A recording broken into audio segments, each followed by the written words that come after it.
Diddy's team has been alleging that the prosecution and the feds leaked that scathing video of him attacking Cassie. But now the prosecutors are speaking out and saying that that video wasn't actually leaked. PASCAL, you are now rocking with that dude Pascal. What's up? Prosecutors are now speaking out and saying that they did not leak that infamous video that apparently happened in March of 2016, where Cassie was viciously attacked by Diddy. Of course, this is the same video that everyone has seen, so much that Diddy had to come out and do an apology video. Remember, he said, I found God. I went to rehab. I went to therapy. I'm a new man.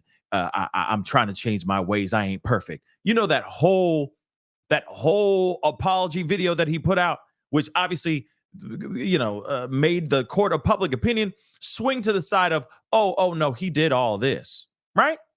Well, now prosecutors are saying that they did not leak this video. But I'm kind of curious, then who did it? Who actually is the one who actually leaked the video? If the feds went in there, raided his homes, got the footage, where did this come from? Could this have come from the staff?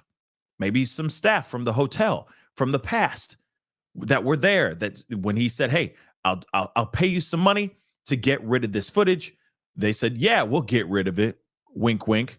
And they held on to it until about now. Maybe that's what happened here, but I don't know. But it's still very interesting nonetheless that prosecutors are speaking out and saying, nah, we didn't do that. That wasn't us. Let's talk about this. And again, still, no matter what, does it really change anything in regards to this whole trial that Diddy's looking at? They can't, I would assume they can't really just throw that out. It's out there. Everyone's seen it, right? But let's take a look at this article and see what they got to say here. So, video showing Diddy attacking his former girlfriend was not leaked to CNN by federal prosecutors, but because they didn't have it at that time. They didn't have it at the time. And that's what they're insisting in a new overnight filing, in overnight court filing. So it says here, the defendant argues baselessly that a video depicting the defendant's attack, we got to use these code words, of a victim at the Intercontinental Hotel in Los Angeles on March 5th, 2016, was provided to a media outlet by government agents, the filing said. Prosecutors urged the judge overseeing the case to reject Combs' request for an evidentiary hearing, calling it nothing more than an attempt to quash a damning piece of evidence against him. Yeah, I mean, obviously he's trying to get this thing pushed away because, let's be real, it is some smoking gun evidence. It shows proof positive that this man has a history of violence, that he is a very volatile individual. So, and also, let's not forget, this also proves that he has been lying to the face of the people, of the public, just so he can contain and maintain the brand that he's been cultivating and building for over the last few decades. But he has been lying to not only his friends and family, but he has been lying to the people that have been lifting him up, hoisting him on their shoulders, and respecting him and celebrating him as some sort of media mogul and some sort of hero, when in actuality, he's been lying this entire time, and he's actually a violent piece of trash. But moving on, without any, this is what from the filing, they say, without any factual basis, the leak motion seeks to suppress highly probative evidence, a video of Combs brutally attacking a victim in March of 2016 that was published by a media outlet in May of 2024 by claiming it was grand jury material leaked by government agents to CNN.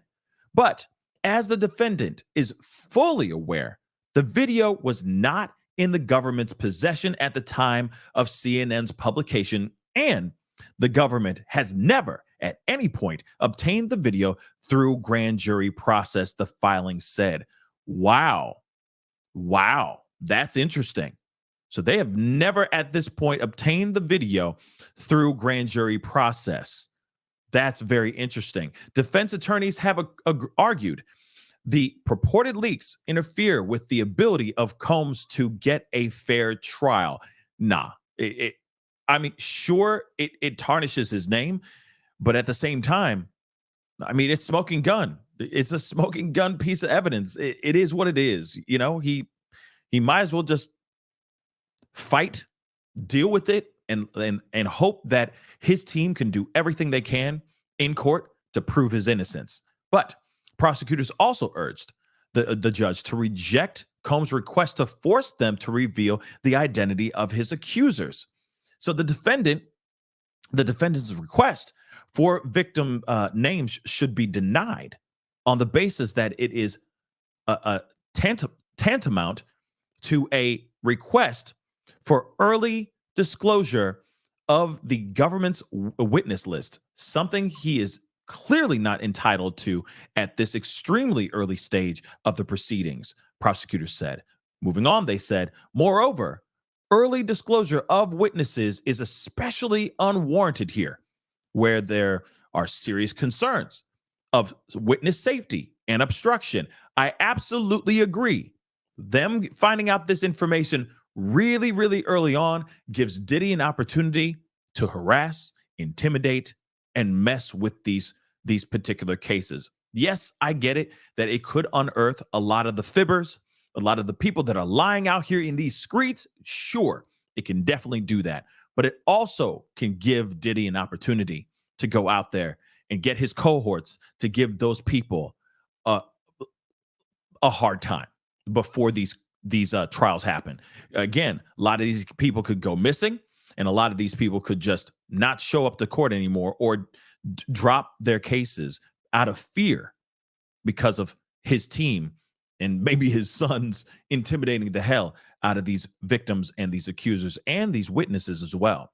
So prosecutors accused Combs of attempting to co-opt this criminal proceeding to defend against civil litigation filed by anonymous accusers. A judge overseeing at least one of those civil cases just rejected the plaintiff's attempt to proceed under a pseudonym, which we already know about that. We talked about that last night on my main channel. And again, it is pretty crazy, saying that the presumption of openness in judicial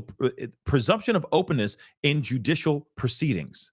Now, again, they said, even furthermore, they even said that this particular witness or this victim didn't earn the right to hide behind a pseudonym, which makes no sense to me at all, guys. I'm just going to be completely real.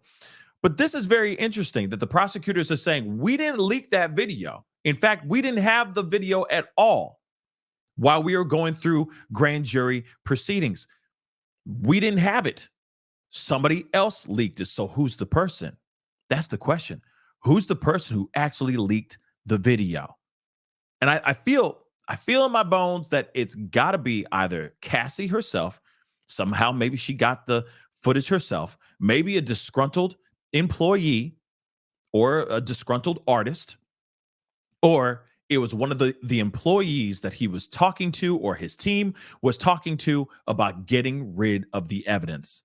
Sure, I'll take that bag and I'll erase the video.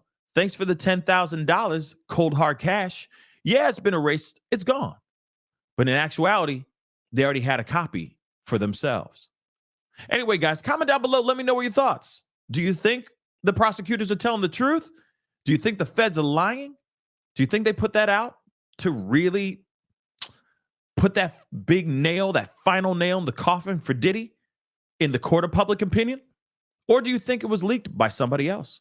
Comment down below. Let me know your thoughts. Hit that like button down below. Don't forget to hit that subscribe button. Of course, hit that follow button if you're watching on other platforms. It would be great to have you a part of the Pascal Show family. Anyway, it's time to get going. Be good to yourselves. Be good to one another. We'll talk soon. This is the Pascal Show. Bye. Pascal, you are now rocking with that dude Pascal. We be going wild.